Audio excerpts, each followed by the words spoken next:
We are live. Hey, Claire. How Hey, are you? good. How are you? Very good, very good. Happy to see you here Yay. today. Happy 1000 day, Thank you. 100,000 day. Oh my God. 100,000. How are you? I'm doing great. How are you? Very good. I'm doing really good. I'm super happy. Super happy to have you here. I know you don't have a lot of time, but because you really had a very important part in this last, half a year of podcasting for me. I really wanted you to be here and to allow you to thank you and to allow you to take part in this celebration. Aw, Which thank you. This is how are things? awesome. How I'm are so things in excited to be here. I feel like I'm a special guest. I've wanted to be on the podcast for so long. Now I'm on air. exactly. You are a special guest. For people who don't know, last year I was thinking about the future of Papa PhD, and my future doing Papa PhD, producing Papa PhD, investing time in Papa PhD, and at a certain moment, kind of a flip. Not a flip, a switch flipped inside me, and instead of kind of going into the doubt and the possibility of stopping, actually, and you remember this conversation, right, Claire? Oh yeah. Someone put us in contact, and I said, no, you know what? I think what I need to do is to invest more in this. It's been 3 years. I think it's probably normal to reflect on things. And I'm super happy. Someone, so actually it was Bryson Barnes who introduced us and said, Claire, you have, the questions you have, Claire is really going to be able to help you with that. And you did. And this is why I invited you to be here today, because uh, you really helped me. How can I say? Change my point of view and actually have a different gaze on Mm, what I had done so far with the podcast, which as an indie podcaster, I was kind of just going day by day mm. and not and having some imposter syndrome, etc., etc., that you kind of rooted out and helped me deal with, which I think a lot of us do. uh and yeah, it's been a ride, and thank you. Thank you for Ah, having helped me reflect on this, taking had to help me take some steps towards changing things in the podcast, mm, changing things in me mm. within the podcast, and especially allowing myself to really, really consider myself a podcaster, and even though an indie podcaster, a passionate one with the right to present myself to the world as such. 100%. Oh, thank you so much for including me in your journey. I think this is fantastic. And I mean, I think everyone wants to know, how do I grow my show? How do I make my Oh show my, yes. special? How do I find my audience? And I think you've proved that showing up consistently and making great content is the key. And those are things that robots maybe could do, but we're always going to be better at that. Um, really owning the host chair, carving out your personality as a part of the brand, which I know is also kind of scary. It is. Yeah, it's like I always, when I think about people hosting, it's like a persona of yourself. And so Mhm. you're like David with a capital D, it's like you're like extra. Yeah. And you've really sat into that and owned it. And I'm so excited for you in these next couple years. Hmm. No, I'm excited too. And actually, you helped me with something else that we're going to Mm. announce. So you said you didn't have a lot of time, but there's an announcement, and I want to announce it with you here. Do you do you, Yes. do you know more or less I was wondering if until we were when? gonna hit, I wanted to hint at it, but I didn't want to spoil it. Uh-huh. Yes. So when do you think you have to leave? Just so I I make have till sure. 1:15. So till 1:15. Okay. the quarter after, yeah. So we're gonna tease people. So one thing I'm going to do is the following. At first, you know what? I'm gonna just check here if the live is live and I on think it is. YouTube. I see a little It red is okay. thing. Okay. Well, the thing is, it sometimes it can say it is, and play tricks on you, Got it. but Classic it is. technology. I see it here. So one thing I'm gonna do is I'm gonna go here and do this. So stay with us for the new Yay. name reveal. So I'm already kind of pulling the curtain a little bit. The podcast, after a lot of reflection, with Claire, a lot of back and forth. I don't know, 50 names we went through until I got to At this one. least. The podcast is changing names, although keeping with the Papa PhD brand. So people, it's funny. I've mentioned this to a few people, testing the waters, and all of them ask me, "Why are you changing?" We know Hmm. Papa PhD. It's and we like the logo, but the thing that I found is for people who don't know, who haven't had the word of mouth, if they go through their app and they look for PhD podcast or whatever related, and they come to by the logo, it doesn't tell them anything except Papa PhD. And often the question I get is, "Oh, is it about parenthood?" Which it is not.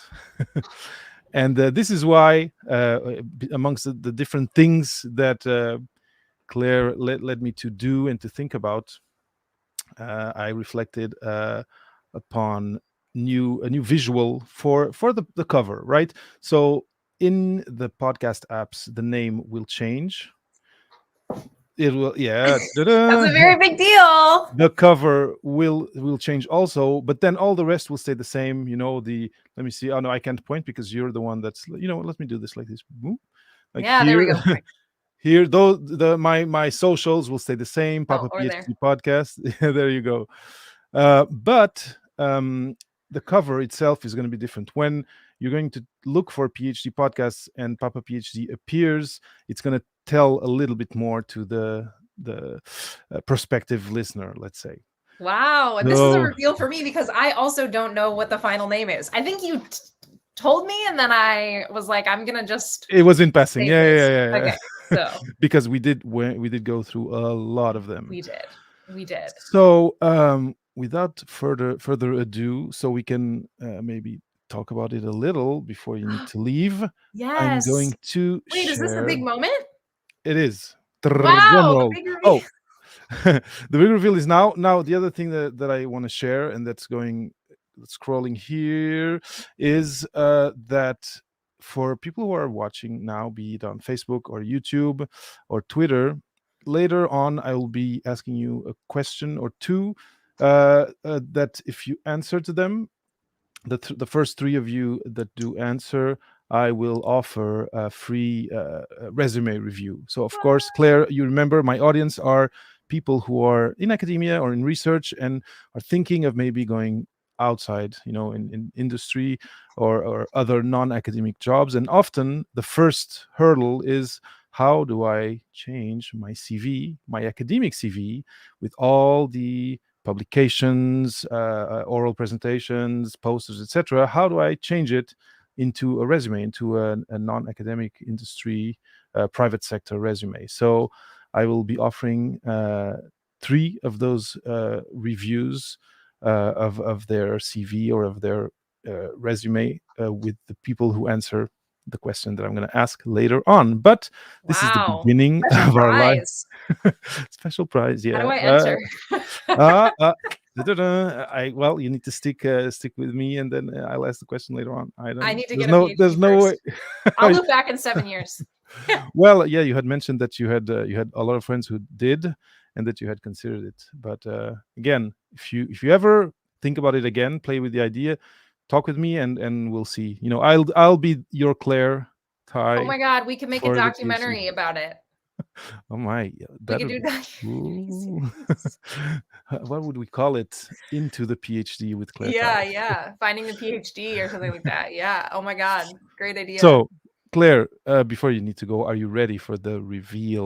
I'm so ready for this moment. I'm so So excited. let me see if I do this right. Yay. 3, 2, 1. Oh my God, it looks so There we good. go. Wow. So it's going to be beyond the thesis with Papa PhD. And I had kind of fallen onto another one that I had repeat different people repeat commenting the same thing, which was it was too self-helpy, Mm. and not the niche was not apparent from and it was changing horizons. And after another another iteration of reflection, I got to beyond the thesis, which actually gives a nice name in French too. So as you remember, and if you're watching now, I have guests. I'm in Montreal, and I have guests that speak French and guests that speak English, and so now I'll be able to have a differentiated cover for both those types of guests. So this is This is it. great. I love Beyond the this. The thesis. art looks awesome. The horizon, the color scheme, you're front and center. We can see your whole face. Yes, and now This I is can't shave awesome. anymore. Now I have to keep the beard because No, yeah. Otherwise, there would be a serious identity crisis. but yes, beyond the thesis with Papa PhD is So the good. new version. As I said, I'm keeping Papa PhD in the title so that people don't feel totally lost. Um, but I hope people will like this version, this new name, and will adhere to it. And I hope that when people, again, when they have these covers presented to them by whichever app they use, that this one will entice them to click and actually go look inside and not take assumptions of what it is about. For example, parenthood. 100%. And even if you are not getting a PhD, don't have a PhD, don't want a PhD, I listen to the show and I gain so much knowledge about how to work on teams, how to carve out my goals, stuff about science that I never knew. So definitely subscribe, even if you think it's not for you. Um, Yeah. David, I have to run, but I just want to say Perfect. congratulations again. This is fantastic. I'm so happy for you. You've worked Yeah. so hard, and we have your listeners to thank for subscribing, for listening, for It being with is. you on It's this true. journey. Definitely stay with David. He's got a lot of good stuff coming this year. So Claire, thank you so much for taking a little bit of your time to be here. I had to, and I really wanted to thank you, and I think this was the perfect way and time to do it. thank So you, thank thank you, thank you, you. and yeah, let's keep in touch. Okay, I'll see you soon. Cheers. See you soon. Bye. Bye. So I have here. Oh, I recognize this face. Hi, PhD going industry. What do you do now for a job? Great question, and thanks for asking me a question. And I'm saying hi to a fellow podcaster here. And your podcast is, oh my gosh, I should know this. Is it Grad School Sucks? I think it's Grad School Sucks. um, and what? So I'm going to bring him up again. Uh, two comments.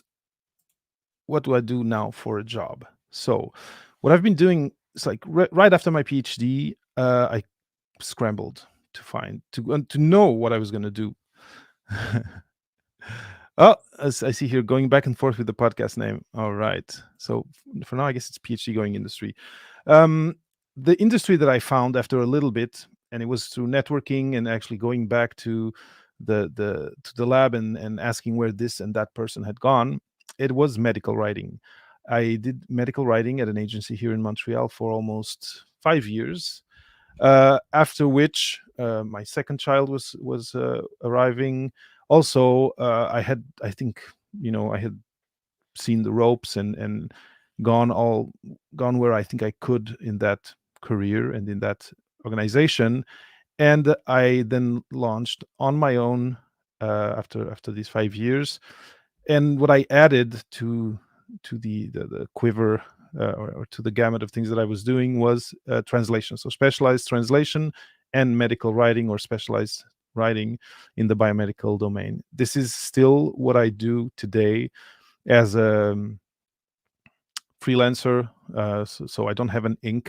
I do have a name, a registered name, but basically I'm a freelancer working in the medical industry, medical writing and transcription, translation, all specialized in the medical pharma devices, etc. domain. Actually, the cool project I'm working on now is a patient-related project. It's an app for people with hemophilia, and I'm really enjoying the medical writing in this scope of helping people and patients and writing for patients and parents of patients, etc. So this is where I ended up after my PhD. Okay, so I have a guest here. Let's stay like this. No, I'm gonna bring him in. I think he deserves to not be waiting too long. Okay. Hi, Todd. Hey, how are you? Do I sound all right? You sound awesome as always. Awesome. How are you today? I'm doing good. Thanks. Congratulations. Thank you, thank you, thank you, thank you, thank you for being here, Todd. Can I quickly present you to anyone who doesn't know you and who's watching now or later? Is it okay if I do a Sure. little presentation? So, Todd Cochran, I welcome him. I'm over the moon happy that Todd is here today. Todd has been podcasting since the first days of the medium. He's a podcast Hall of Famer since 2015, right, Todd? I think that was a year. Yep. Yeah, I think it was the first year of the Podcast Hall of Fame. He is the CEO of Blueberry Podcasting, the podcast hosting platform that I've been using for Papa PhD since day one. And this is not a sponsored episode, anything. I Blueberry, I talk when I announced what I'm doing today. I talked about friends of the show, and I've been with Blueberry since day one, like I said.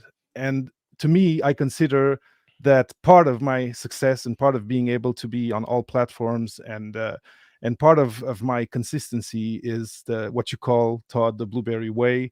And I'm super happy that I have reached, after almost 4 years, this number 100,000. Of course, there's people or groups of people that do podcasts that reach these numbers in a couple of days. Well, 100,000 is a lot. So it's a big number for any show to reach. So thank you, Todd. So Todd is also a champion of the medium, taking active part in the conversations and discussions about the future of podcasting that are taking place today. Some of his thoughts and opinions he shares on the New Media Show, where with Rob Greenlee, he offers what he often calls a PhD in podcasting weekly.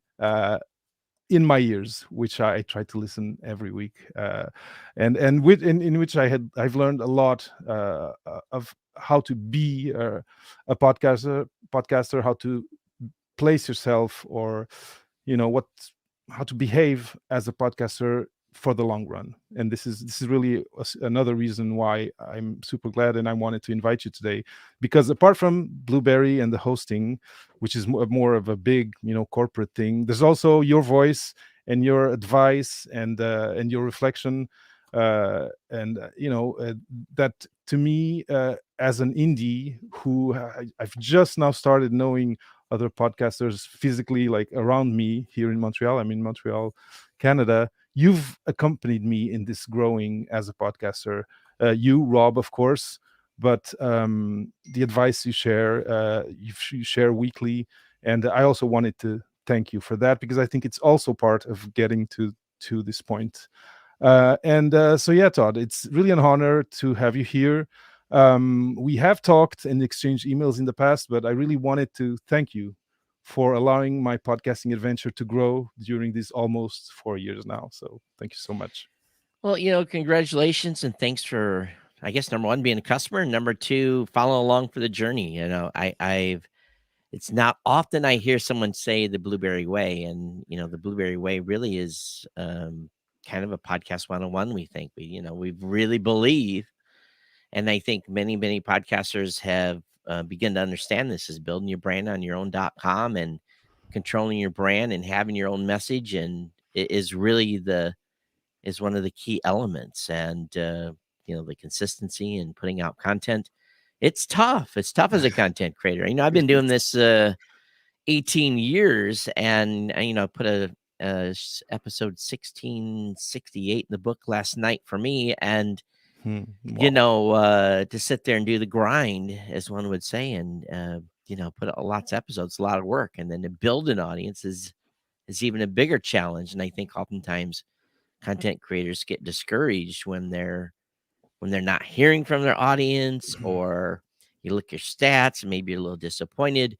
But really, it's that consistency of putting out episode after episode, and the ability to find your voice. And Mhm. I think it's really part of the whole process. I did not come from a radio background. I was a total tech nerd.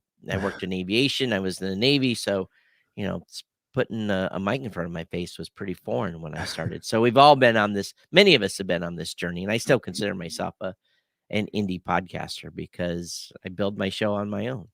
Yeah. No, and you say so the Blueberry Way. I've heard it.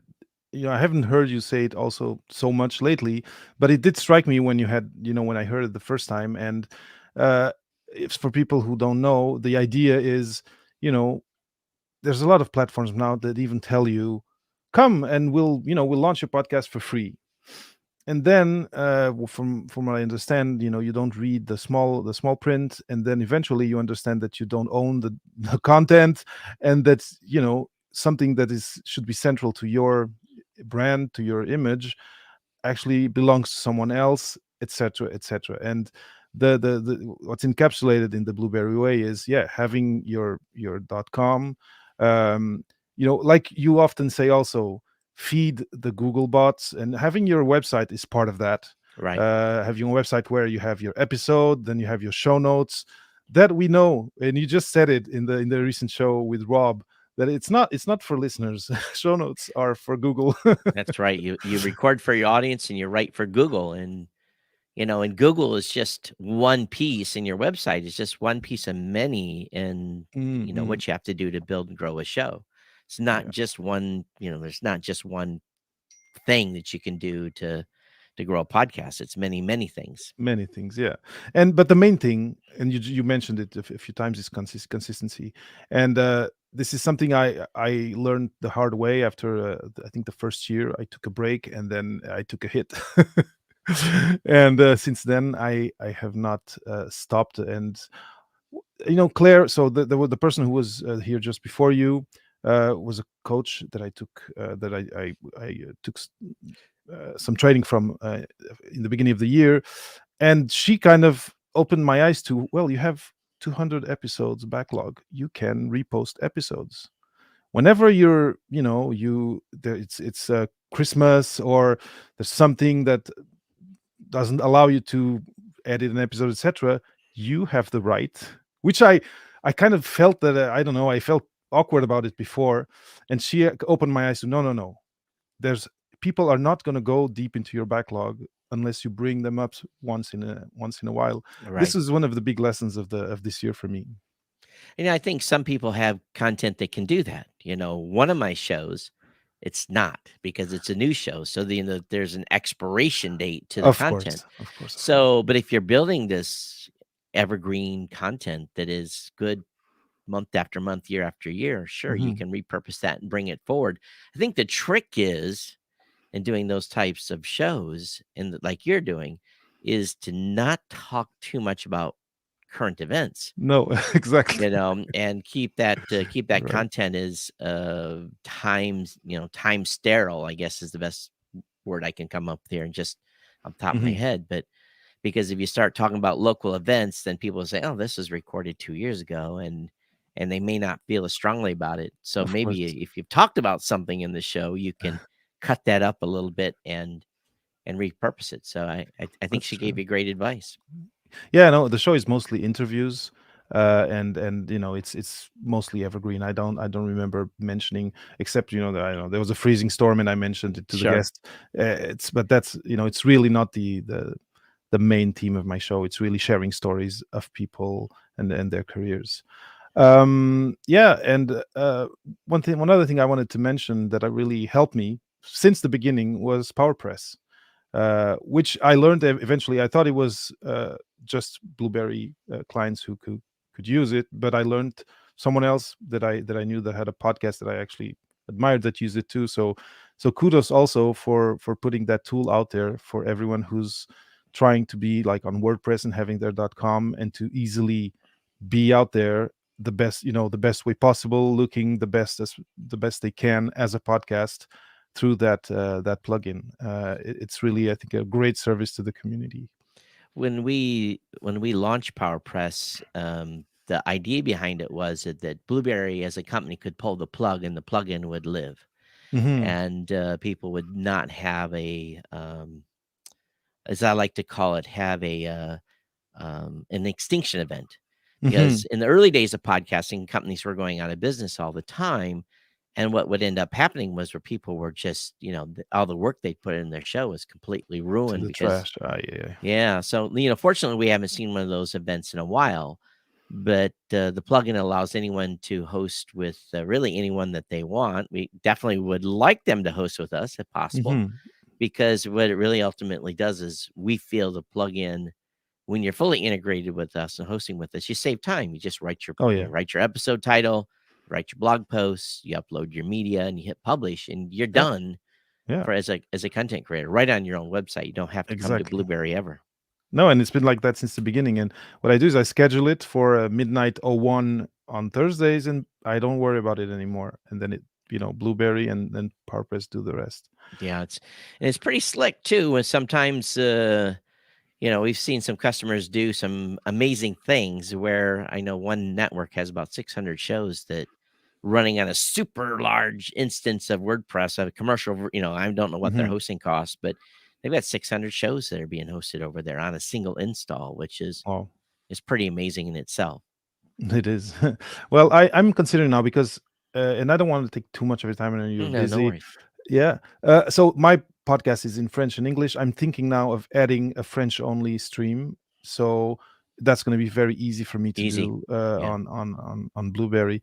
Um, I was reflecting on something else, but in the meantime, one thing I wanted to share with you while you're here is I'd like your opinion, although it's done. So I'm not going to change it. But so the podcast was called Papa PhD. That's it for 3 years and a half, almost four.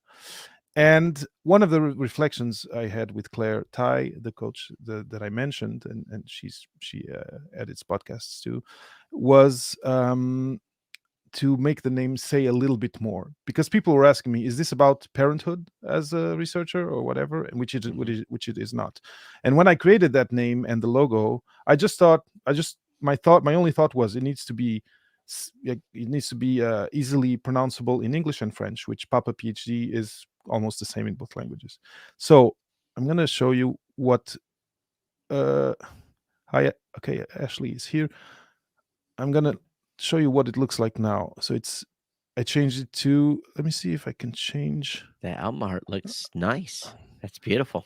Yeah. So one of the things she told me was, David, you can put your face on the cover.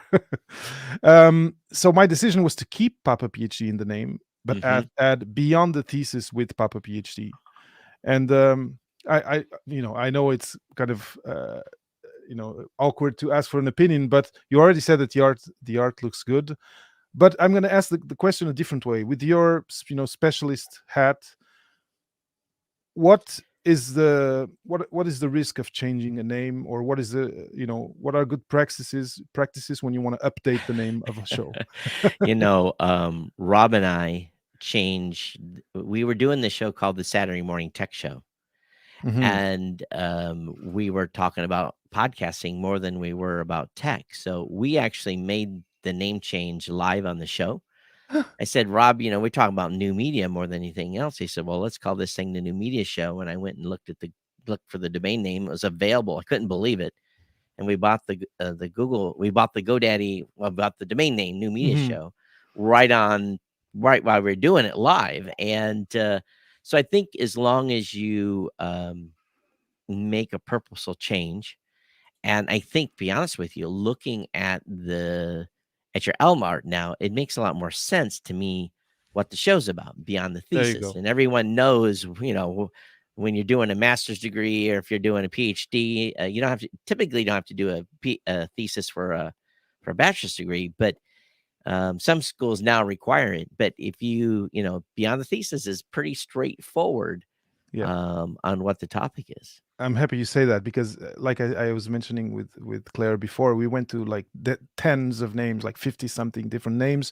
Some were taken, some were too self-helpy, and then I fell onto this one, and then I said, okay, this is the one.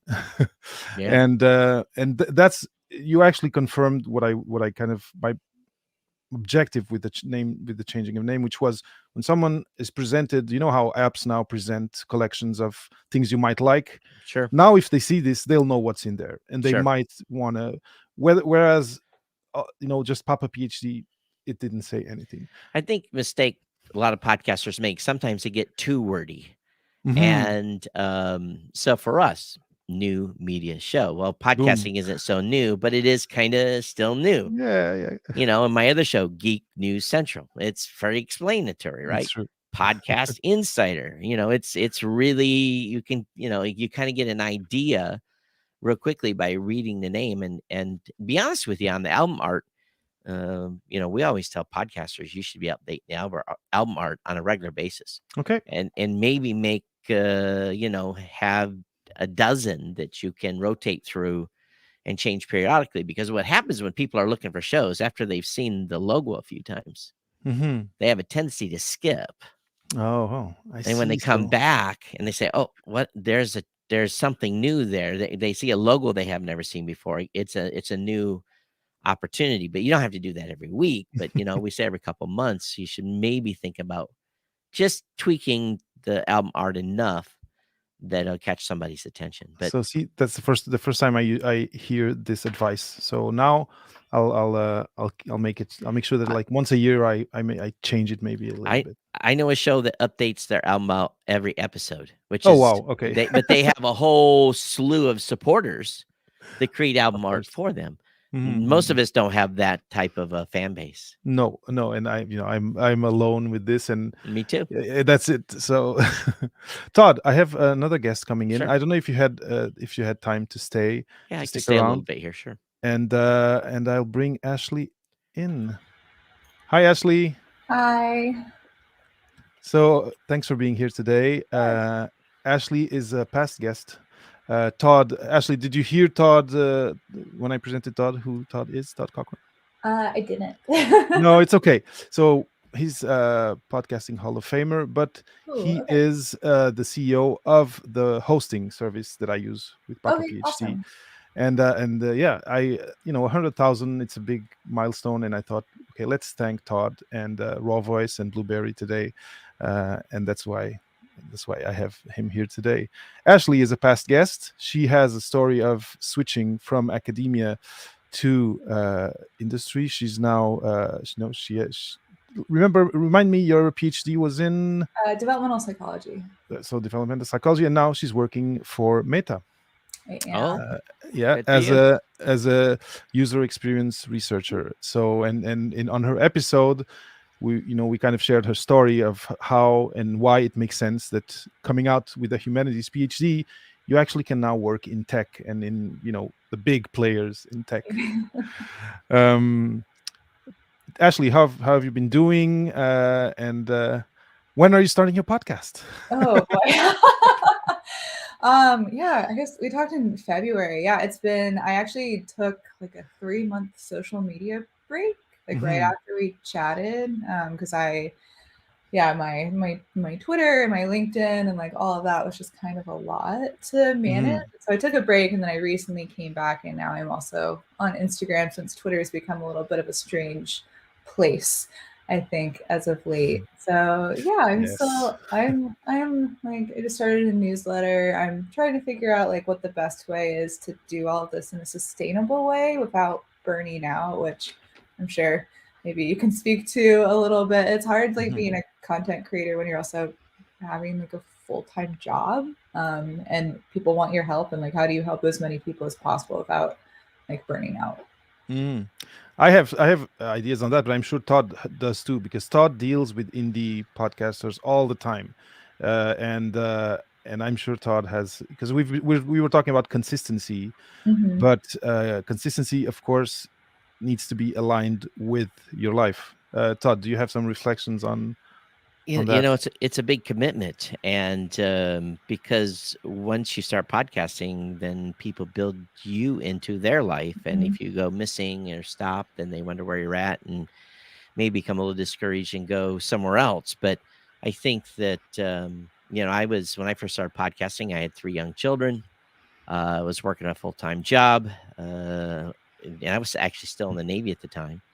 So basically, I committed evenings, Mondays and Thursdays were kind of blocked out for years. And socially, that impacted some things we did with the family, but it was just one of those things where we had an end goal for the show. And so I think if you have a partner or significant other, the best thing to do if you're going to start creating content is have that conversation Yeah. and say, listen, I'm thinking about doing this. Do you think I can forward 3 hours out of my schedule every week to do this content commitment, and then decide what day and hour that you're going to be doing that, and then if you can come to that conclusion that's going to work for you, then move forth. But I think the big challenge is in most new creators, they really don't plan well, and they kind of run out of things to say quickly. So be whatever topic you pick, make sure something you're passionate about that you can talk about off the cuff, even if you haven't planned. Hmm. And then if you go for it, those first 2 years, don't take a break. And it's a huge, huge, Mhm. huge commitment. But you can Hmm. also record ahead of times too. So, Mhm. but I never was, my topics didn't allow me to do that. I had to do the content the day of, Yeah. and so that made it harder. But um, that's the Yeah. advice I give you. Yeah. I'm not sure about like entering into the podcast space, maybe potentially, but But this yeah, applies to any other content Sure, creation, any actually. Instagram, whatever. oh yeah, no, yeah, absolutely. I'm trying to figure out how to bake it into my schedule because I kind of unintentionally became popular on Twitter over the past year. Like I went from like a few hundred followers to now like 26,000 followers on Twitter and like 21,000 followers on LinkedIn, and it was all very surprising to me and Hmm. Hmm. unintentional. And now I'm like, oh, maybe I can actually do something with this. But that was never my goal initially. So Hmm. yeah, it was like this unexpected thing that happened, and now I'm trying to figure out what to do with all this influence, you know? Twitter's an interesting place right now, and it's kind of I've been on Twitter since the beginning, and I just kind of try to avoid the noise and continue to do what I've done. Yeah. And the engagement's still high, and as long as you ignore the noise of the other, all the politics that's going on there, then just I think you can still do well on Twitter. But I know a lot of people have abandoned it for Mastodon, but it's a whole different Hmm.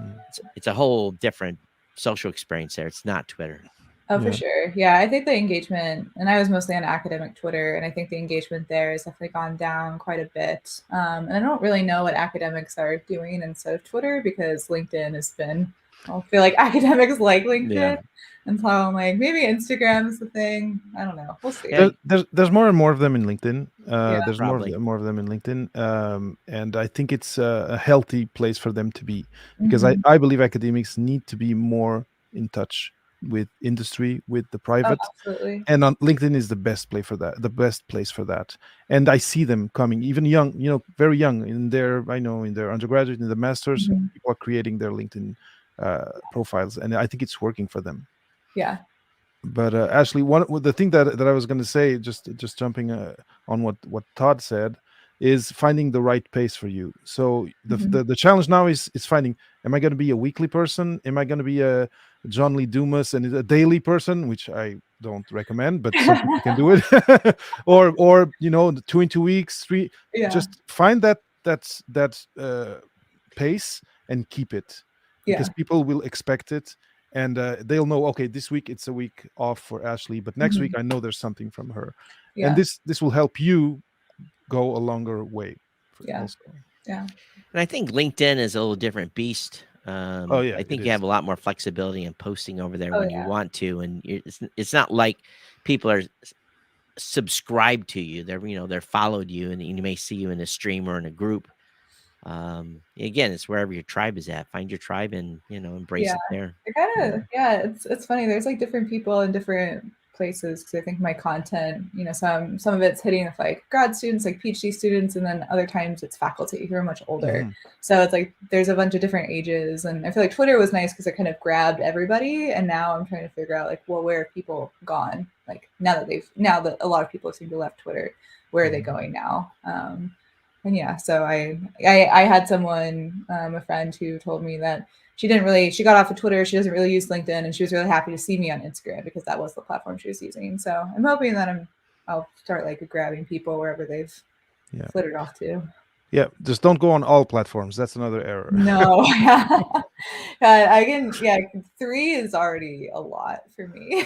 three is good. Three Yeah, is good.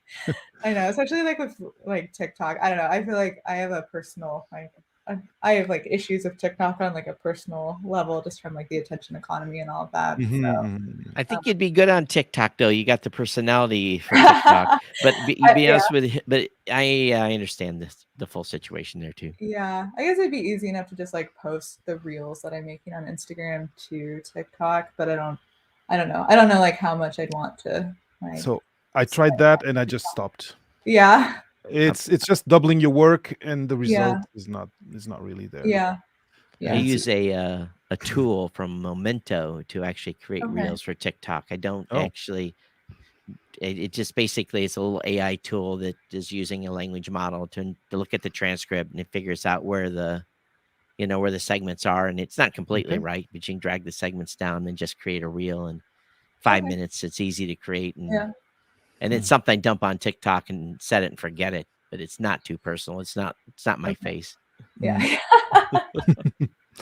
So I have two more academic Twitter and LinkedIn people to bring on. So I can bounce out, but David, All right. thanks for having me. I Todd, appreciate it. It was really, really great. I'm really so over the moon happy that you were here, and yeah, I'll keep listening to you on the New Media Show. Yeah. Thanks for sharing some of your knowledge and for giving me this chance to thank you in person, Yeah, and of course the whole Raw Voice Blueberry team. Thank you so much, and again, congratulations on 100,000 and off to 1 million. We'll Off see to you a next million. time. See All you right, next time. David. Yeah, Cheers. bye-bye. Bye-bye. So, Ashley, I don't know if you know Vera Chan and Natalia Bielchik. Oh, Hello. Let me see. Do you know them or not? I don't. It's okay. It's okay. They not, we don't all have 20 something. How many say? How many is it? 1,000? Like 25, 26 on Twitter, and like 21,000 on LinkedIn. Yeah. So I'm just seeing that now that this, because we're 4, this thing is cutting my front and my forehead, but it's okay. And I can live with it. So Ashley, Natalia, Vera, I've known them since a few years already, not since the beginning of Papa PhD, but not long after. And they both have academic career, career switching or actually graduate school advice channel. Like Vera has a channel on YouTube with advice she gives to grad students. Natalia actually has a company helping people kind of reorient their careers and focusing, of course, on people with graduate degrees. Ashley, if you, Natalia and Vera, heard the episode, she was on the podcast. She's fairly well known, like we said, on Twitter. Given what she shares about her story and her reflections on why and how she transitioned from her PhD. Were you in the postdoc? Oh my God, I my was memory. a postdoc. I You was were a a postdoc postdoc. for almost 3 years, unfortunately. So actually, a question to you who were in the, let's say, green room. Were you hearing what we were saying or not at all? Yes. You were. Okay, so we can continue the conversation. Do you have reflections on this thing of being a creator and being consistent, finding the pace? What has that journey been for you? Shall I Go, start? Natalia. Go, Okay. Natalia. Natalia, please. First of all, great beard, David. But, Thank you. yeah, I see the evolution of you as a person and your beard along. I think Okay. it represents your self-development. Well, now it's like, let me see. Can I do this at the stream? Now it's even on the new cover of the show. So Could be. I cannot, Oh. I can't shave now anymore. So then later I'll ask you for your appraisal of the new name and the new cover. But thanks for the. I will Right. keep it and nurture it. Yes, actually, it's interesting question because yes, I'm a creator myself, and I also still look for my person market fit in social media. Mhm. So I agree with everything that was said before. And currently, I'm in San Francisco, and San Francisco is interesting, like culturally, because of this, because of this overall affinity to novelty, and Mhm. like actually, as you might know, it's quite.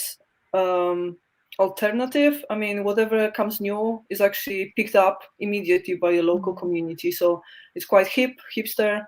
And recently, we had a launch of Blue Sky. Blue Sky is this new platform that is alternative to Twitter, built by Mhm. Jack Dorsey. It's actually Okay. built on a blockchain, but they kind of keep quiet about it, probably because of the bear market. But anyways, like the local circles immediately picked it up, and Hmm. I got access code to be on the platform. It's actually invite only at the moment. Oh wow. It looks entirely like Twitter. Like it's a like direct copy. You would not even tell that it's different from Twitter. So it's like the UX, like the front end is just like parroting Twitter.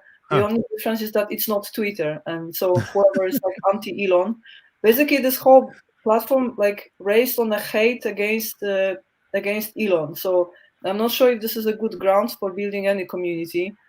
And it's really like alternative and full of artists, full of like really opinionated people at the moment. Mhm. Yeah, I have mixed feelings because indeed, like I agree with everything that was said before. Like there's just too much plurality at the moment. On one hand, we want to have decentralized internet. On the other hand, we only have so many hours during the day, and There you like go. limited attention span. I'm not sure. I mean, I tried it because I wanted to be in the know. Like I'm a career advisor, so I'm supposed to see what the public opinion is interested in and just have my own judgment and try to predict where the market goes. So including social media, but honestly, I'm quite skeptical. Like there is only so much you can do with social media. So Mhm. I'm not sure. I think sticking to the most popular ones is probably the best you can do. Yeah. And And I'm still looking for my rhythm as well. mhm.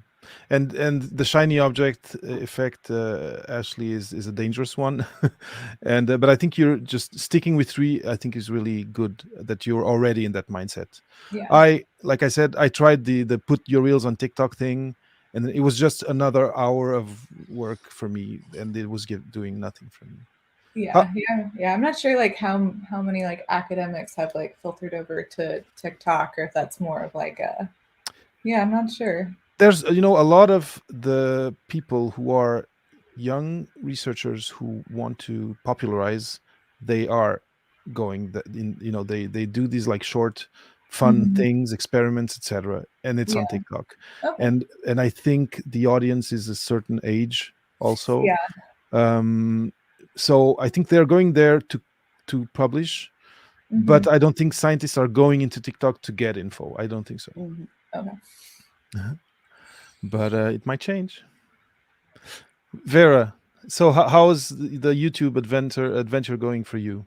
I'm Good. taking a long break, as you might Uh-huh. notice.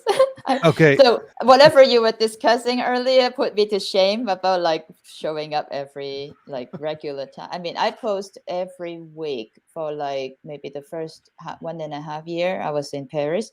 But I mean, a lot of life things happened. I Of moved, course. I relocated, I got a green card, and I had to start a new life, got to go to DMV, get my driver's license. I mean, a lot of stupid things in the background. Also with full-time work, and also my partner. I mean, we have been long distance for like 4 years, Oh wow. and I don't want to say, hey, you're not important. I need to like edit my video now so that I can make people happy online. Like yeah. So I took a decision to take a break because I mean it's important also. So Ashley, hi. This is the first time I meet you. I know this face from Twitter. I think I just formally all Yeah. followed you on Twitter now. So we can discuss more offline Yes. if you want to chat. Yeah, so my channel PhD Coffee Time, I think were initiated when I tried to take notes of my own postdoc journey. You said you did 3 years, I did like 6. So, Yeah. and I changed 2 countries. I was in US, I was in France, and then I figured I become a medical writer it was a better fit for my skills. So now I'm still learning. I mean, I'm relatively new in my career as a medical writer. So I think now I'm hitting this phase of I'm working on confidential document as well. So it's not something I could share. It's not a lot of part of my life that I can transparently put on the internet without a consequence. So and then with the life that happened with, in the background, changing country, the stress of it, I just decided, if I can't show up as a healthy, not happy human being for my audience, then I should just, like come back another time. I just visit Hong Kong as well recently. The perk of working as a medical writer is I bring my laptop and keyboard, and I mean also the curse of it is you work all the time, but you can work anywhere. So I was working in Hong Kong for like the last 2 weeks, and I got to spend more time with my parent. But that was the moment I realized, it's been a long journey as postdoc. My mom got diabetes. I wanted to watch her diet. I want to explain to her her choices of food, and those are the things I wish I had time to do as a researcher. And now, the irony was when I start making content, I also lose the time to do these valuable things with people that I care in day-to-day life, and the limited time in Hong Kong. So to me, I think this is a 1 year like ish break. I don't know how long I need. I take as much as I need because it's like some friends in Hong Kong, I haven't met them since 3 years of the pandemic. Hong Kong and China is one of those really conservative places in terms of COVID policy. So we had a long time that we're not allowed to be visiting. So I didn't tell even my friends I was returning to Hong Kong because I knew You this just would wanted just to. be, like for my parents, like just 2-3 weeks in home after 3 years. It's like, It's it's nothing. crazy. Yeah, it's No, but nothing. it's a great reflection. It's a great place to be at, to be able to say, yeah, now I Yeah, won't be serving my audience by continuing now. yeah, I'd rather stop and come back when I can, and when yeah. I'll be. And Vera I know you put a lot of time in your videos. Yeah, that's the problem, because I think, Ashley, you said you are on Twitter, right? I'm envious of you because I think the production time cost of being a YouTuber is just not realistic. But I guess it was my invested not an invested time. During that time at Natalia, we met. During that time, I was still transitioning. I think I met David before I was becoming even a medical writer. I had plenty of time in my hands thanks to the French government at the time. They have a career bridging, like kind of, they called it a chômage, which when you tell this to any French people, they will cringe. It's like, you are the person who get the chômage. But I'm really sorry. Later on, I pay a lot of tax to even that out. But it was a really good buffer zone. I was able to feel protected under my roof. I can figure out what I wanted to do next in life. But I was unemployed for like a long time when I was creating video. I think that was kind of a bad decision, perhaps. I took too much time to just try to optimize my video. Well, Yeah. you also learned a lot, and you were able to produce a lot of them, which is important, and we can talk about that. Natalia, you had something to say. Yeah, I just wanted to say that I was observing your journey in the time when you were like creating every week, and Yeah. I was, like every business goes through a dip, right? At some point, you are already Yeah. invested with a lot of time and effort, but you don't make income from like enough income. You don't have enough like revenue just yet. And the question is whether to pivot or not. And it's actually, I think it's fortunate that you cut this activity exactly at the point when I feel like you might have started. Just you were maybe not lucky enough with getting your first sponsor on board or so, because Yeah. like you had that following exactly at that point when people start getting these like Mhm. collaborations. Opportunities and Yeah, there are I quite a few email I received. I don't feel interested in it enough. I guess Mhm. because I never felt PhD coffee time was a place I want a career in. Like if that Mhm. sounds really strange, because I like medical writing. I'm a big nerd. I like reading and writing, and I like to be like private about my life. And I think the only reason when I created video, it was because I know there's so many people out there who might not even had a PI who want to explain to them how to write a note, how Oh to yeah. use the software properly to cite a reference when they are writing a thesis. I think those are the things I struggle when I was abroad. And when I created those video, I genuinely think, it's my syllabus if I were Mhm. Professor Chan, but I never made it to Professor Chan. But it's a closure for me as an Yeah. academic. But does it mean I needed to be a money making career out of PhD coffee No, time? no, no. No, it's more like But see, yeah, Ashley, the issues with graduate school are global. yeah, The issues with yeah. what was this? Someone there was a bit a ping in someone's, but it's okay. It's just that my headphones are in I heard ear the and same. I Yeah. heard it really loud. Mhm. Yeah, Ashley. So on your side, because you arrived while Todd was still talking. What is so you were saying that now you're kind of back from this break. I saw that you've been recording these videos and kind of talking a little bit longer about your experience. What is this year looking like to you? Oh, You know this the this year, like in my content creation or just like in my life.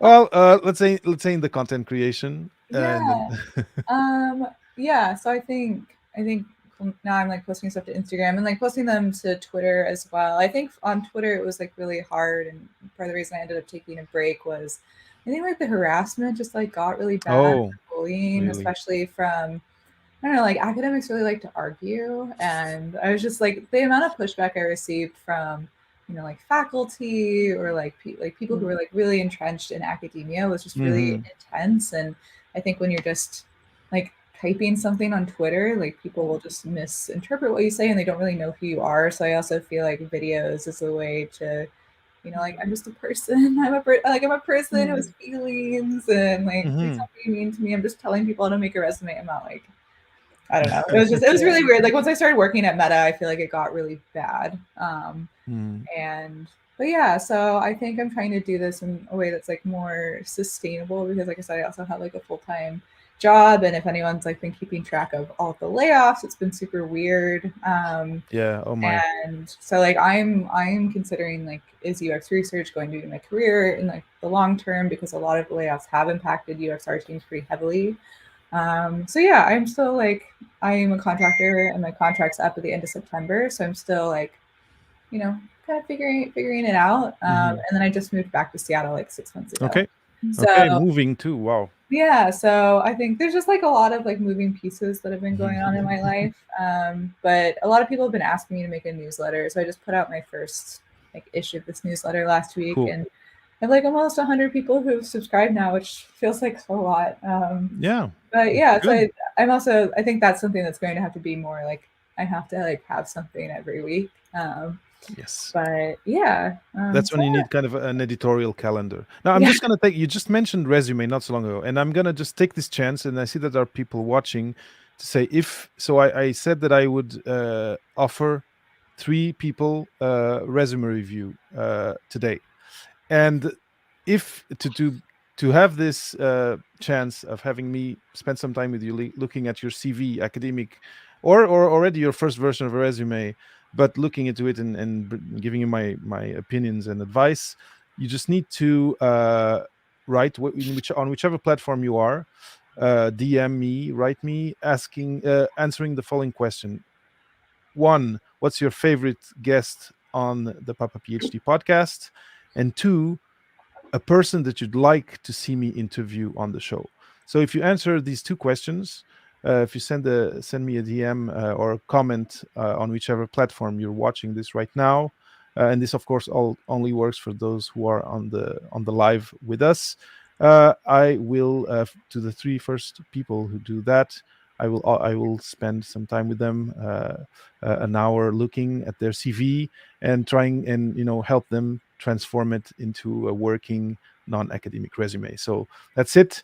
I will keep on talking with Ashley, Natalia, and Vera. And here I have Matt. So Matt was here from the Grad School Sucks podcast, which I think now has changed names, and he says, "Got a dip. Thank you all for sharing." Bye, Matt. It was great having you here. And yeah, so I'm super happy to have you all here. You were here because you were all guests of the show that I really appreciated getting to know and having on the show. With Natalia and Vera, we've talked more outside the context of just the podcast. We're in this like small group of people who got together, who were kind of creators in the academic space in different platforms. But yeah, I don't know if all of you saw the art, the new cover art. I just pulled it up not so long ago, but I'm going to pull it up again.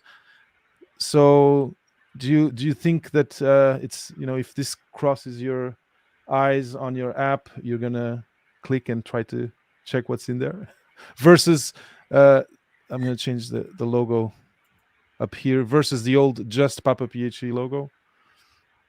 That was the objective of the change, was that it's said a little bit more about what's inside versus just Papa PhD, which was getting me all these questions about, is this about being a parent? Yeah. I really like the art. It looks really nice. It was like an indie art band record that I would buy.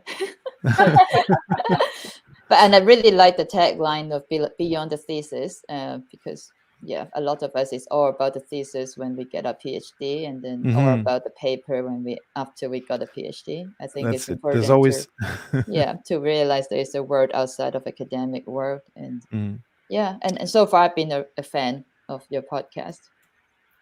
Well, thank you. So I feel that that this was the moment to announce it. It's been in the works for a little while, and I was waiting for a moment. And I guess having these friends around the table and having this milestone to celebrate was kind of the moment to do it. It's slick. It's short and it's self-explanatory. Yeah, that's a good title, because it's like you can tell what it is about from the title. There you go. That was my objective. Not like my like my way of naming my podcast is always like nobody knows. Nobody ever knows. Even if I explain to them, they still don't know what it is about. So good job, David. But Todd was saying that for podcasters, that he advises them to change their cover art regularly, because it can attract it can re-attract people who were listeners and kind of disengaged, and when they see a new cover, they're like, oh, what is this? And they can come back in. So you can revamp it, Natalia. So yeah. Right. And can I add something, like one more Please thing do. to what Ashley said before? I fully agree. Like Twitter is a bit explosive, and people really like open up and just pour their emotions onto their Twitter accounts, and they feel for some reason, and frustrations. Yeah, exactly. And I think in this case, especially like academics and meta is like two different worlds, and actually probably that's also why, because there, for some reason, like in academia, there is this like rhetorics that the corporate world is evil and we are the good guys and they are the bad guys, and like that's the top of the evil chart, right? So for sure. No, I mean when I was a PhD student, I would have never thought I'd be working for Meta, like ever. So it's all very funny that like that's where I'm working now, and actually like my team and I like my job, and the work is super interesting. Because when I was a grad student, I'm like, there's no way I'm working at a tech company. Like I'm not gonna sell out. So it's all, I mean, like I believed it. Like absolutely. So it's very funny. Well, like my hack to deal with this is actually I have two different Twitter accounts. One is to like NBLcheck Neuro, and the other is NBLcheck Tech. And basically the content I post there is like it's two different sides of me. The Neuro is the left wing Natalia, and the Tech is the right wing Natalia. And when I talk to tech people, including Meta, then I talk like from my entrepreneurial spirit, like from like some part of my brain that is responsible for, like being practical and Mhm. like and down to earth. And like when I talk to academics, I talk from my like other part of the brain that is responsible for being, like pro sustainability, like respectful, and it's like completely different like sides of me. So like this is kind of the way I'm trying to like manage Twitter. Although I have to say that it's like double work. So at some point I should merge these accounts somehow, because it's just I have to log in twice and do the job twice. So it's not perfect. Yeah. Well, how about you, Ashley? Now, so because you were saying, and it's true, there's a rhetoric that I think is pervasive in academia, which is out there it's evil, and here you're Yep. safe. Yeah. But now that you've been working in these teams, you've been working in these organizations, clearly there's no devil worshipping or whatever Yeah. happening. But my question to you is, do you so are academics who have this who entertain this rhetoric, do they have a counterpart on the other side? Are there people who on the other side say, oh, academia, nothing gets done there, they're just they're just I don't know, dreamers and Yeah. thinkers but not doers? Yeah, I mean, I didn't encounter this so much in my interviews, but I've heard of other people encountering this in interviews where you kind of have to do some convincing that, well, I'm an academic, but I actually know how to like get things done and like work quickly. And like, I'm not going to take 5 years to finish a project and things like that. So I think there's definitely misconceptions about academics, which are like misconceptions that are like based in reality, right? Mhm. But yeah, I mean, I think like there are far more like people who I work with who were in academia, so they kind of have seen both sides. And I think the misconceptions come from academics, especially tenured faculty, who have never actually spent any time at all like working a non-academic job. And there are just Mhm. all of these misconceptions about what it means to like, oh, if you leave academia, you're just going to be stuck at a desk 9 to 5, and it's going to be a super boring office job. You'll have no autonomy and no freedom, and you'll have a boss, and they'll just like tell you what to do, and you'll just have to do it. And it's just not, at least for my job, it's like not the reality of the situation. But this is what I've heard from like professor over like Mhm. so many professors over my entire time in academia. So it's like super interesting how pervasive these myths are, and I don't really know like how they got started. And I think the problem this professor gives is they never had the day they worked outside of academia in their life. Yeah. So I think it's not the advice. I think is well meaning because it's from what they know. But I also Yeah. felt like it's unfair for the student to only listen to that narrative. Yeah. It's nothing wrong with that narrative from the professor itself, because again, this is what they best know. If I Yeah. never been to Europe and I describe Europe, it would just be on a painting, right? Some Mhm. Oh history yeah. book, right? But if someone who has lived there and can tell you more realistically, that's why I think it comes by the informational interview side of things. What David has been helping everyone do, like on Papa PhD, I would say is informational interview before, like your prep work. Like if you want that person's job, you go on and check out Papa PhD podcast and you find that person's like interview for an hour. You save yourself 50 stupid question when you call on like some other Oh people yeah. who had that job. And and it's a safe space. And I think that's the value of talking to people who have been in that job that you wanted, instead Mhm. of asking your professor. I mean, we wish there were a person, someone who know it all, but there is nobody that know it. Even my PhD coffee time is just me being a marine scientist PhD. I mean, that would be a lot of other tricks if someone is in computer science, someone who is medical research. There will be other PhD tips, right? So we all have our blind spots, and it's important to research and do thorough research as what we are trained in PhD. Yeah, I would love to see professors like getting on LinkedIn and actually networking with people and being able to Mhm. actually do the Yeah. mentoring and advising to their students when they're like, here are other potential jobs that you can have other than being a faculty member, because there Yeah. just are not enough faculty jobs at all. And I'm currently the non-academic rep for psychology for the American Association for the Advancement of Science, and I'm in a working group, and we're going to have our first meeting next week about STEM careers in particular. So I'm hoping that we can kind of put our heads together and figure out like what resources can we give to departments or faculty to actually help with this career development that is clearly just lacking for so many departments, like so many disciplines. Like everyone has this problem. So.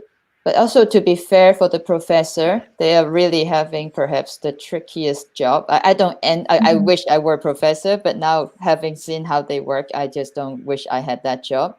Because, like the job, the major interest is to do research and then teaching. And then, also to mentor students, that might be like 10% if they're a good professor of the time.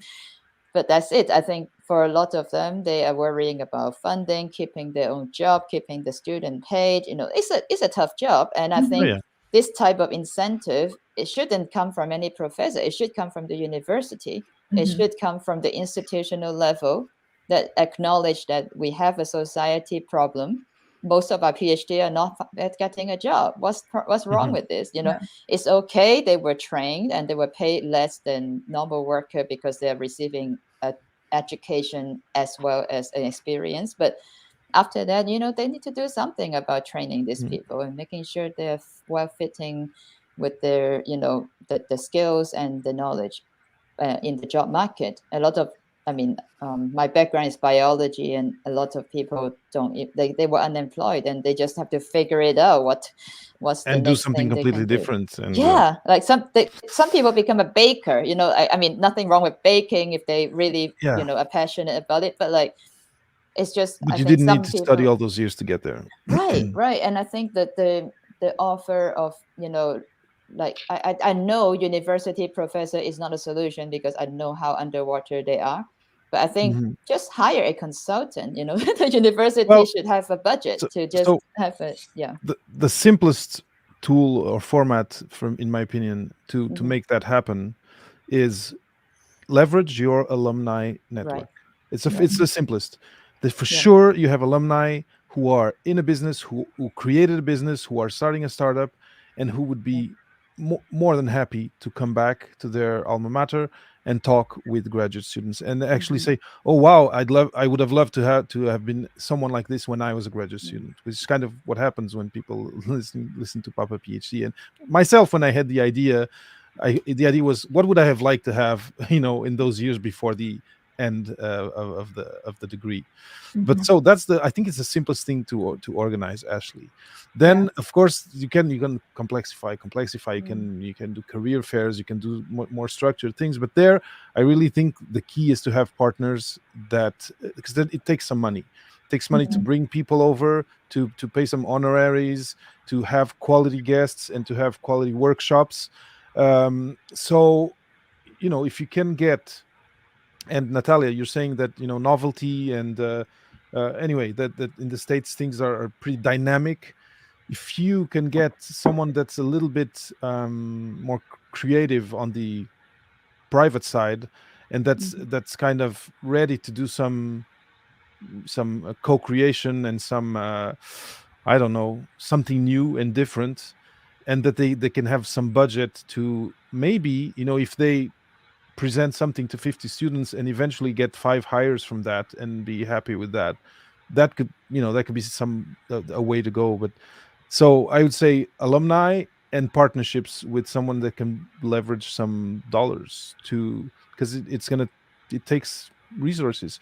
The thing that's gotten me sad this year, I've started saying no to student groups who ask me to come give a talk and have zero budget for it. And sorry, but I can't do it anymore. Yeah. Same. Yeah, I've started prioritizing paid talks from and those are like the talks where most people are going to see them anyway. Exactly. So yeah, it's just hard to say It no. is hard. Well, it's important you say no, because then they have to figure out a budget and they have to talk to whoever make decision, and they're like, okay, this type of thing, they need to budget it and to make an investment for the student. Yeah, Yeah. I think it's Exactly. important. Also, if you accept free talks, then you also spoil the market Yeah. for Yes. everyone else in the space. So Yeah. you also do it not only for yourself but also for other creators. It's just Of course. like Yeah. For the whole space. Yeah. yeah, like collaboration and sense of like unity that we should have. And also I think that like also like the way I think about it is like we create value by just sharing our like lessons via talks. Yeah. So like the organizer is just a carrier of information. So and they are paid salaries for it, while like the speaker creates value for the participants. So like the money should Right. go where the value goes. So I Yeah. also no longer agree for free talks Yeah. unless I can only talk about my Hmm. own experience and it doesn't have any like educational like component to it, then I sometimes do. But other than that, if it's any form of workshop or something that I have to prepare for, then it's always paid. Yeah. Yeah. Yeah. I'm trying to get someone, a guest that I wanted, that has gotten caught up just for the last few minutes of the live, but I don't know. I feel like I might be taking a lot of your time. This is a great conversation. This could be an episode itself of the Papa PhD podcast. I need to stop saying that, of the Beyond Your Thesis podcast. Beyond the Thesis with Papa PhD. But yeah, the thing is, what I've understood in conversations is that somehow it's students come to you without budget because departments, it's a system. Departments say, okay, you want a seminar on careers, okay, here, organize it. And then they don't it's a culture. Anyway, it's a culture that will change if we keep saying no, sorry, I can't. But it's sad because I want to meet these groups of young researchers and I want to talk to them, but at the same time we need to pay our bills, etc., etc. Yeah. I look at it in this way, David. You are creating free podcasts. I Well, created a whole bunch of free videos, and there were professors who wrote to me and said they are showing this to the student in Japan, mhm, and like this is helping them to organize the research. mhm. And up to last month, like I stopped making video for like a year. Oh yeah, no, There's it's still evergreen people content. watching Yeah. and benefiting from it for free. So to me, I think just the idea of saying no to offering my time, the future time, I'm making I still need to put food on the table, pay rent, etc., and Mhm. to survive as a human. So it's not wrong to just to make sure you prioritize energy to make a living. And Yeah. yeah, and you're already doing a lot than most other people that is free. So yeah, I think that's the concept, that's that mindset I have. And Yeah. No, Mhm. it's a yeah. I also think this is a cultural problem because academics are used to get paid for learning instead of paying for learning. So, mhm. and I think this is a problem because, like in business, the business coaching is one of the most expensive things you can get. It's valued, it's highly valued because like one-on-one transferring like knowledge one-on-one or like in small group, it's actually that gives you the fastest results. So it's like Mhm. the most valued type of service. But well, in academia we are kind of trained to mentor for free and like teach for free in academia, so and spend our like free time giving free talks. So like the assumption is that this is how it works, but like if you want fast results, then you have to pay for like experts time. Yeah. And this is like, and I think also agreeing to do it for free, it's kind of also doesn't do a service to that person because that's not like how the like outside world works. So like teaching Mhm. someone that you have to invest first to see the results, that's also actually a good training because that's exactly how it's going to be. Whoever is willing to risk, to commit, to pay effort, and to put their money where their mouth is, then will get the fastest results. And I myself also, last year I invested maybe at least few thousand euros in my own like well-being, all kind of like private training, even hypnotherapy. Like I was just investing so much in myself and I see the results. So Yeah. it's really like if you want to make fast progress, this is the price to pay. And I think that the fastest is like mental change happens, the better for young academics. I also think the notion of having something free needs to be re-examined. For example, when people are I'm in US now, and we request Uber all the time. And when there is a surge, it's like 3 times the price of an Uber. Why would someone pay $70 when I knew the price of coming from airport is $20? Then I realized I wait for another half an hour, 1 hour, and then I realized this is about my rate per hour. Like am I paying it in a different way? And like there's no free per se. Like when some academic person say, "Oh, I had this lecture for free, I had this for free," they are also paying with the time being in graduate school and not making an income. That's the other reality is when the moment they realize, like Ashley, being hired by a company, you will know, like it's a different paycheck. And when you're in academic setting, you are subsidized for minimal expenditure, and you are paying it by your effort and time and your youth. And that's a payment that is not free, and people just don't think about it enough. That's a great point. So I always pay now. when I could, I have no more choice to pay less. Did you have something to share, Ashley, or no? No. I was looking at your body language. I didn't know whether you were going to say something. No, I'm just listening. All right, Chris is here. So my last guest is here.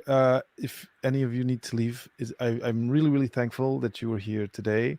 It was great to see you all again. Ashley, you look great, and it feels like you're off to a great year. And I'm a little bit jealous of your break, but we'll talk about it another time. But I guess I will pop out, David. You pop out. Okay, so we'll talk later. Ashley, Natalia, you're staying? I'll pop out as well. But thank you for having me. It was great. Thank you so much. Thanks for celebrating this. Congratulations on 100K listening, and many more to come. 1 million. The next one, you will let me know. I guess that's you're the third person who says that.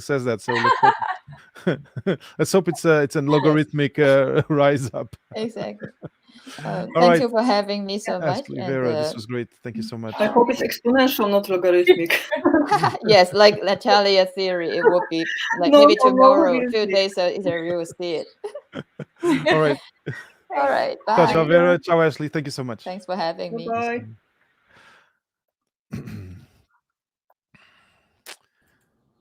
Chris, and Natalia left too. See, no, I didn't know we're here all alone. Well, see, I thought we were gonna have Natalia with us, but she was leaving too. Before we get into it, one, I apologize for being so late.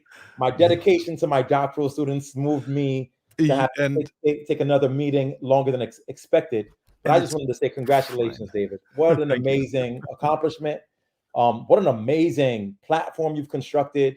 I'm so thankful for your contributions to the work and for you creating a space for doctoral students and PhDs to be able to talk about aspects of our work that are oftentimes so hidden, and bringing it to the fore and allowing us to engage in conversation and to be reflective and to be nimble in our discussion. So such an amazing platform, and I'm so thankful to have been one of your guests, man. So congratulations. Well, thank you so much, Chris, and I'm really happy that you could make it. I know you've had this like urgent student meeting, which I totally understand you prioritize, and it totally makes sense. I would have been a little bit sad if you didn't come by, but I'm super happy that you're here to kind of close this celebration and this revelation also of the new name, Beyond the Thesis with Papa PhD, which is going to be the new full name of the show. But yeah, and I wanted to have you here because I have a lot of guests that have been on the show, but there was something in my conversation with you. There was a chemistry that was there. Indeed. and there's an energy that you radiate, in my opinion. But I don't know, there was a connection there.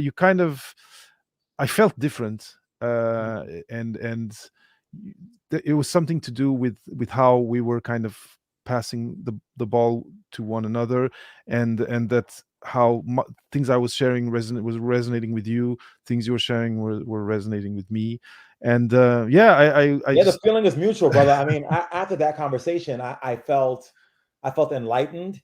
And I felt there was something about the context that you created that gave me the space to really show up and share my thoughts and concerns. And, I think that sometimes when you enter into these kind of spaces, you don't know what you're going to get into.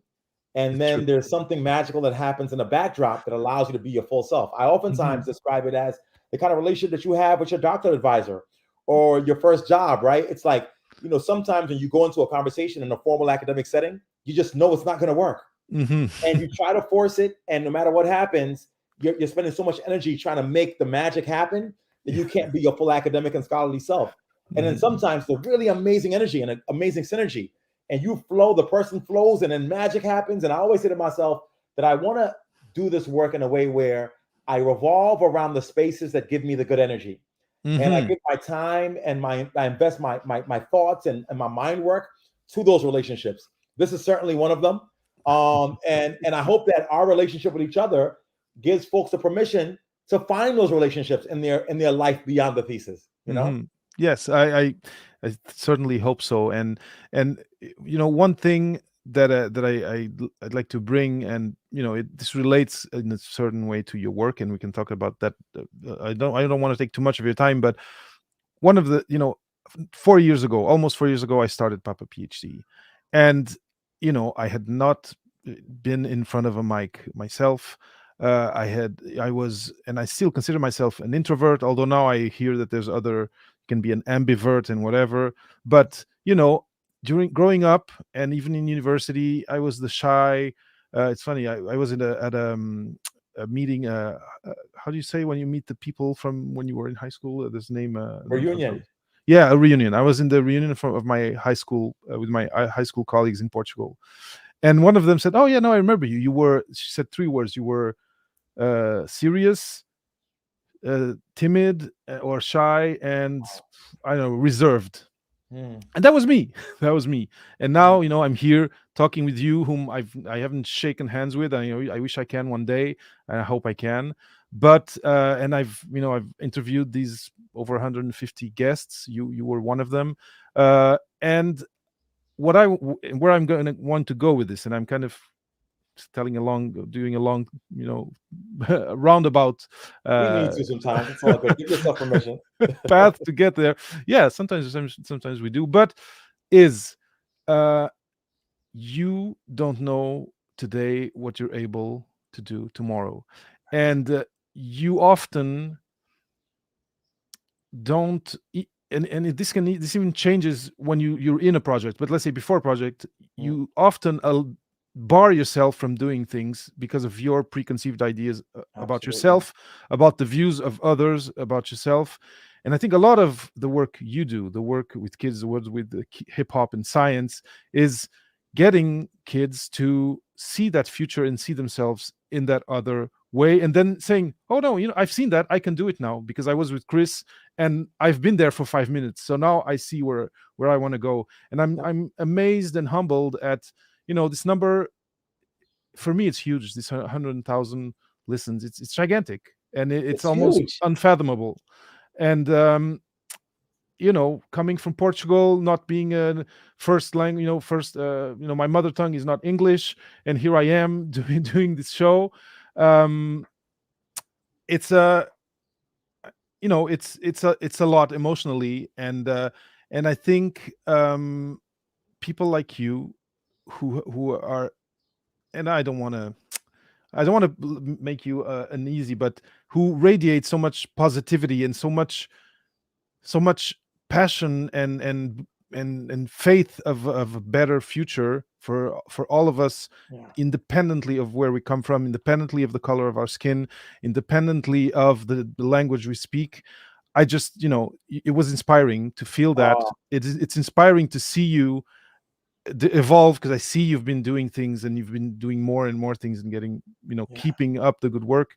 And I don't know, I feel honored that you've been on the show, and that episode makes more and more sense to me every day. And I just anyway, I wanted to have you here today. Thank you, brother. If you see light in me, it's because it reflects what you exude, and I want to begin with that.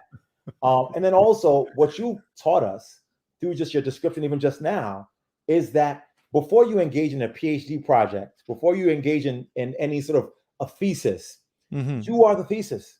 You are the project. The human being themselves is the ultimate project. And when you work on a thesis or a project, there are aspects that you hone in on, that you enhance over time, that you fine tune, and you make more complex and layered, that you illuminate certain aspects of it. And if you give your project that kind of love, right? If you give your assignments that kind of love, then of course you must give yourself that same kind of love, and give yourself that same type of grace. And what you've showcased in your evolution for being shy and timid to being a person that has 100,000 listeners on your podcast, right? Is that we can evolve if we give ourselves the love to make ourselves better. And my work with young people in the sciences or other disciplines is just that. Nobody is defined by the circumstances that they're birthed into. Right? That's true. Those are just the context of where you are in the moment. But you can choose to live beyond that. You can draw from that in your next chapter. We're all ever evolving. One of my favorite quotes by one of my favorite thinkers, Maxine Green. And she always says, I am who I am not yet. In this world, I'm always becoming. And the minute that we feel like we arrive, or we'll be like, I've gotten there, or I've got the PhD now, the minute you think you arrive is when you are furthest away from where you can be. And radical humility requires the evolution of the human being. So always consistently work on who you are to be a better version of your previous self. And you exemplify that. And that's something I want to offer to everyone and anyone who's listening. I mean, that's the beauty of this podcast. This podcast gives you tools, information, experiences, and stories so that you can use your life beyond the thesis to be more than the context that you were previously embedded in. Exactly. Well, that's you put it so beautifully. And one thing that you just said a little bit before, which I think is also important, because a lot of us kind of extract ourselves from our friends, family, from our continent, and go somewhere else to do our PhD. And you said something more or less like, I try to be around people who allow me to bring my mission further. You didn't say it exactly that way.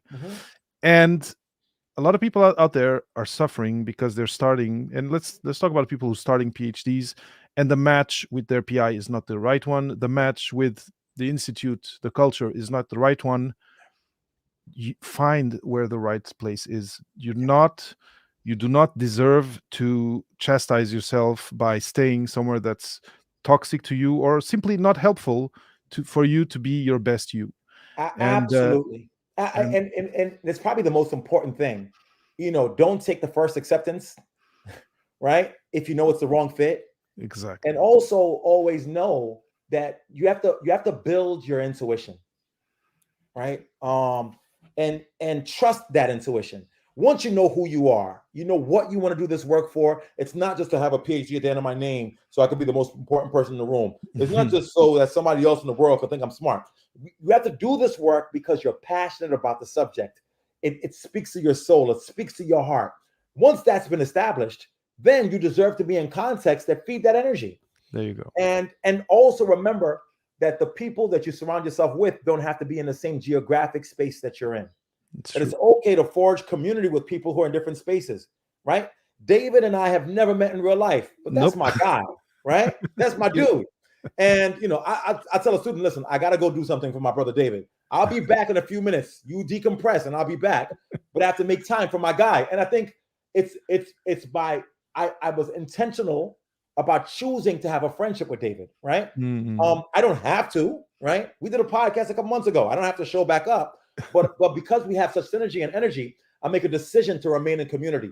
And I always say to PhD students, make a decision to be in community with folks who speak to you, who speak life into you, who affirm you, and use digital spaces to do that. You don't have to be in the same physical space. At the same time, don't be in a physical space if it's all toxic, right? Exactly. So find a home that feeds you, and then find your village beyond the home that feeds you. Yeah. No, it's totally true. Now, of course, while we're talking, I'm thinking of, okay, for some people who are let's say they have this one acceptance, and actually it's their chance to, let's say, leave their situation and move country and let's say improve their lives in a certain way, or follow their dream of being a researcher. of course, you need to put a lot of variables into the equation of what your life is. And of course, for some people, there's an imperative to get that position, to have that, that money coming in, to even sometimes help family back home while you're there. And of course, this is something we need to respect. But like we said when we talked, and like I talked with many of my guests, your mental health, nothing is worth taking a toll on your mental health. Nothing Do is not worth. sacrifice your humanity for any position. Exactly. Because I've seen too many stories of people who did that and are such shells of who they could be. There you go. And what's the purpose of gaining that? And then after you gain it, you're of no good to the people that you wanted to be of service to. Can you imagine leaving a place of the folks that you love to go across the world or across the country to go to somewhere else so you can help them? And then you go to a place that breaks you down so much, you don't have the capacity to provide for yourself or for them. It defeats the purpose. It totally defeats the purpose. Chris, I want to also, take the chance to just ask you very quickly what you're up to these days. I know there's a student waiting for you, and I'm not going to take too much of your time. But what are the projects that are you writing another book? I am. I'm always writing. So a couple of things. Wrote a book, Ratchetdemic. You guys should get it. Wrote a book, STEM, Steam, Make, Dream, which I really, really love. I'm writing a book right now with a rapper, with a battle rapper. Okay. Named Loaded Lux. So I'm doing that. I'm also writing another book. I'm doing them both at the same time with a counselor around this idea of counselors being teachers and teachers being counselors. Okay. Because a good teacher has to be able to understand the human experience. And those who are counselors don't understand the craft of teaching. And then the most fun thing, David, you got to come to New York and witness this. I've been asked by the Department of Education in New York City to redesign 10 classrooms from scratch. And so because I believe that every human being deserves an environment that is conducive to their learning. And that includes not just the emotional environment, but also the physical environment. So I've been doing construction. Oh my God. And tearing down walls and painting them. And I have no degree in architecture. I'm not an interior designer by training, but I also understand the impact of environment on learning. And so we're changing these classrooms from the inside out. And when you come to New York, I'll bring you to one of these classes. For sure. Well, you have to share. If I don't come, soon enough, you'll have to share some photos. We'll figure it out. My brother, I'm gonna run. Yes, I'll let you go. Congratulations. I'm so incredibly proud of you. What a beautiful platform. And I can't wait to see what you do next. Thank you so much, Chris. This was great. And thank you for these few minutes that were precious to me. It was great reconnecting. And go take care of your student. And hopefully I'll be able to go to New York soon and see what you're up to. I'm sure we'll figure it out. All right. All right, brother. Peace. Ciao, Chris. Peace. And that's it. So this was the 100,000 listen celebration. I hope you enjoyed it. I know it was a little bit for me, seeing my podcast friends, like I call them, but also to thank them and through them thank all my guests, and also thank you, the listener, you, the person who's there week after week listening to the different interviews that I put out there.